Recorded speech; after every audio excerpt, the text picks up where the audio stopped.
Good Thursday morning, everybody, and welcome to Arnie's Fantasy World of Sports. It's a good Thursday. It's the 27th of February. How about that? It's soon going to be March Madness, and regular season games are now less than a month away. Wow. It's great to hear Lenny back. I tell you, when Lenny's out of town, I'll sometimes get a call to fill in his show, and I'm glad to do it. I really am. I look forward to, I think it probably throws you guys in the chat room off a little bit, but hey, you get used to it, right? But I got a call from Lenny, and it was just so good talking to him. When you don't hear somebody's voice after you get used to it on a regular basis, and so we spoke earlier in the week for a few minutes, and I'm glad that they're having a grand old time in the state of FLA, and looking forward to continuing this baseball chat with you. So let's get right into it. How about we talk about my New York Yankees? I mean, you got to talk about the Yankees at some point. Let's go ahead and knock it out right now. Okay, so yesterday they're playing in a rain-shortened 5-inning game. They win 8-2, but again, it's not about wins in spring training. It's about what do you see and maybe what's different. Well, they got this great hitter, Andujar, and he's, not so great a third baseman, but a really good hitter. And so yesterday in Wednesday's spring training game against the Nationals, where do they put Andujar but in left field? I mean, you're talking about being out in left field. Well, he was, literally. And now that you've got, here we'll pull another player into it, yet another injured Yankee. Have we not heard this song played on the radio before? Judge is recovering from a shoulder ailment, and what I'm reading is that out of the New York Post is that they expect Aaron Judge to be playing in Grapefruit League games next week. Okay, so Judge will be back. We know from earlier in the week, Severino is already done before he even started the 2020 season. We won't see Severino on the mound until 2021, if then. And now yesterday we find out that, okay, it's a shock, so everybody sit down. Giancarlo Stanton with a calf 1 strain, and now they're saying that Giancarlo's opening day status, that's a month away, is in jeopardy, and that he probably won't start opening day. Wow. So Andujar in left field yesterday, necessity is the mother of invention. It may be that it's necessary for Andujar to play in the outfield, and not just one of those things, where do we put him? So he played left field yesterday. He could obviously split time there with Michael Tauchman. He could also DH if Stanton is out for any period of time. But the fact that he was in left field yesterday, good sign for the Yankees, good sign for Andujar. It's a good thing they didn't trade him, because with these injuries, and we're going to talk about other injuries this morning, but that's just part of spring training. It's like last man standing game almost, right? Anyway, speaking of injuries, Gregory Polanco made his first spring training start today for the Pirates. The Pirates lost to the Red Sox 6-3, but in that game, Polanco got 3 at-bats.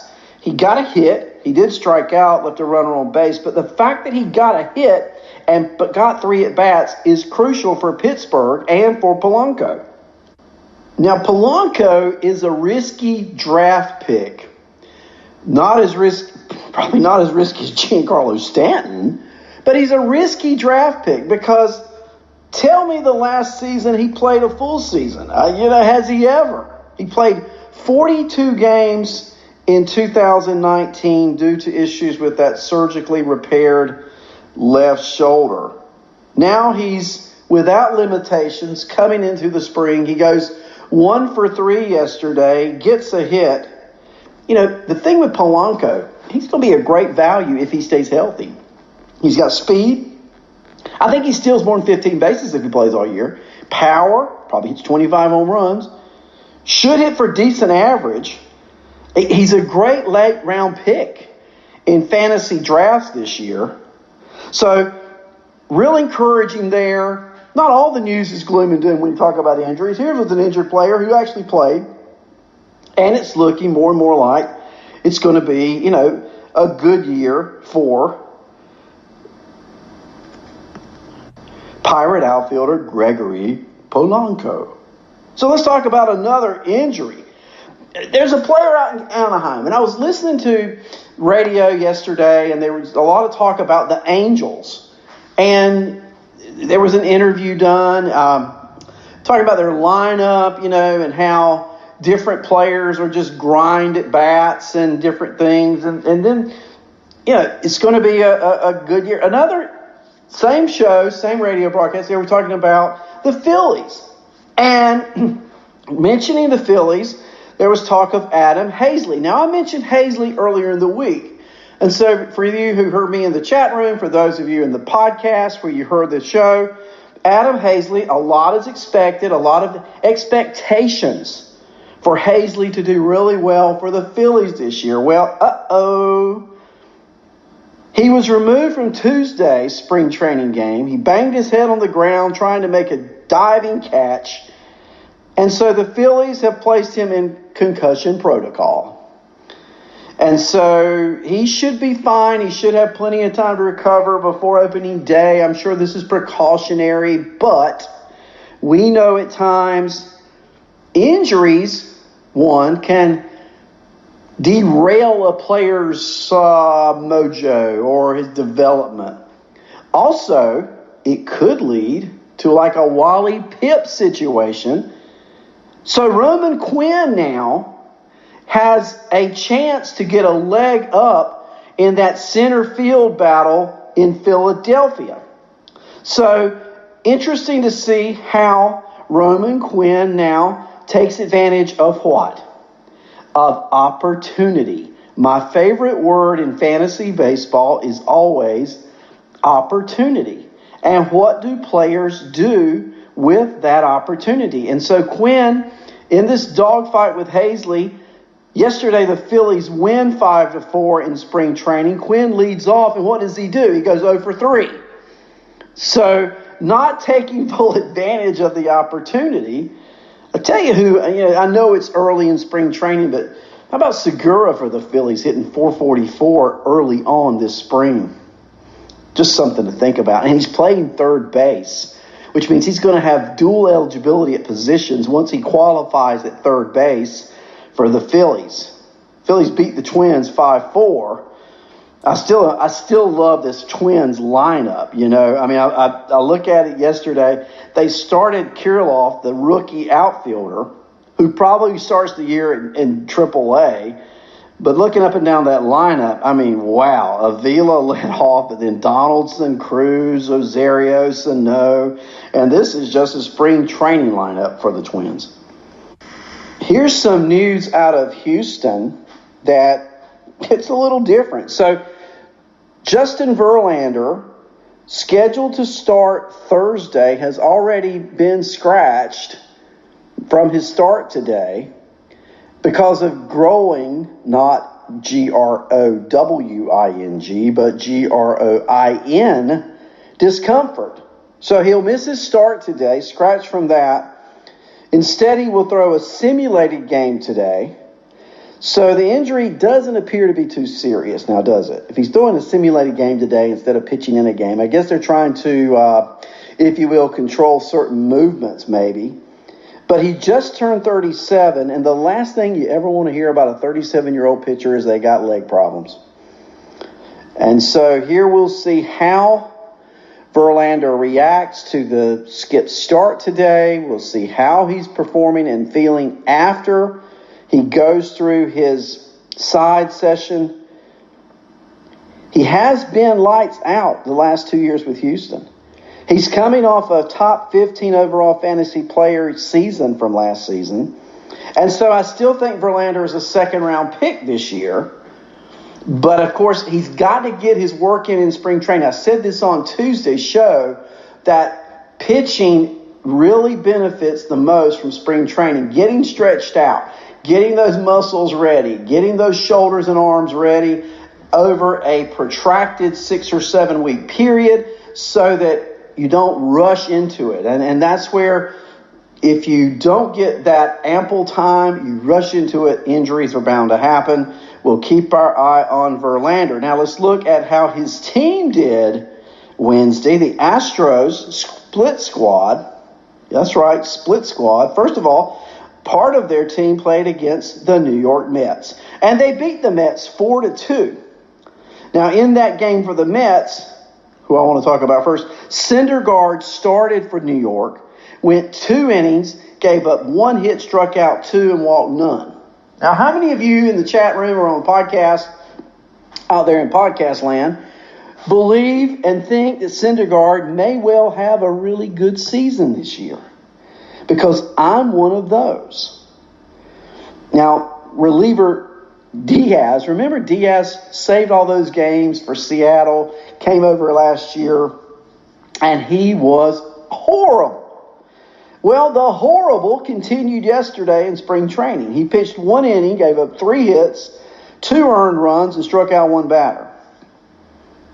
Astros didn't really play any major pitchers yesterday, but they did start Springer. Michael Brantley went 2 for 2. Alamis Diaz went 1 for 3.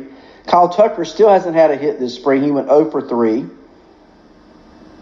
So there are just a few starters in the lineup yesterday for Houston in the game against the Mets. Now, I told you they also had a split squad game. They played the Cardinals, and the other side of the bracket lost to the Cardinals. Now, Miles Straw had a unique 2-homer game. Okay? Now, Straw, he plays a lot of positions, and he can run like the wind. Well, in his first at-bat with the Cardinals up 3-0 yesterday, he hits a home run to left center field, over the wall. Okay, so it was his 3rd home run of the spring, but not to be finished. No, we're not done with Mr. Straw. Later in the game, he hits a line drive into center field. The center fielder dives for the ball, fails in his pursuit to catch it. The ball rolls to the wall, and guess what happens? Well, Miles Straw has his 2nd home run of the day. 1 out of the park, 1 inside the park. 4 home runs already this spring for Miles Straw. Yeah, I was listening to Lenny on the radio Sunday, and his question of the day for, genius of the day, rather, question was who hit the most home runs last spring. Well, nobody's got more spring home runs right now than Miles Straw with 4. Interesting, I think. Where will Houston play Miles Straw this year, though? There's no spot for him. Unless, of course, outfield becomes a position, because remember I told you Kyle Tucker has yet to get a hit. I don't think Kyle Tucker has what it takes. I don't think he's going to be the outfielder that he's been projected to be, because I've watched him play. There's something in his swing. There's some little hitch in that swing. And so, Miles Straw, should he have a great spring, could be a starter for Houston in the outfield this year. Just something to keep your eye on. Now, other part, we talk about the Astros beat the Cardinals and the Mets. Well, in the Mets side of the coin, I said something about Syndergaard. Let's also talk about J.D. Davis for a moment. The results of his MRI. Now, remember, he was playing the field. He dove for a ball, landed on his shoulder, kind of weird, hurt a little bit, so he went for an MRI. Okay, so what happened? Well, the MRI did not reveal any tear. It did not reveal any structural damage. That's all according to the Mets front office. He did have old structural damage in his labrum. The Mets were aware of that.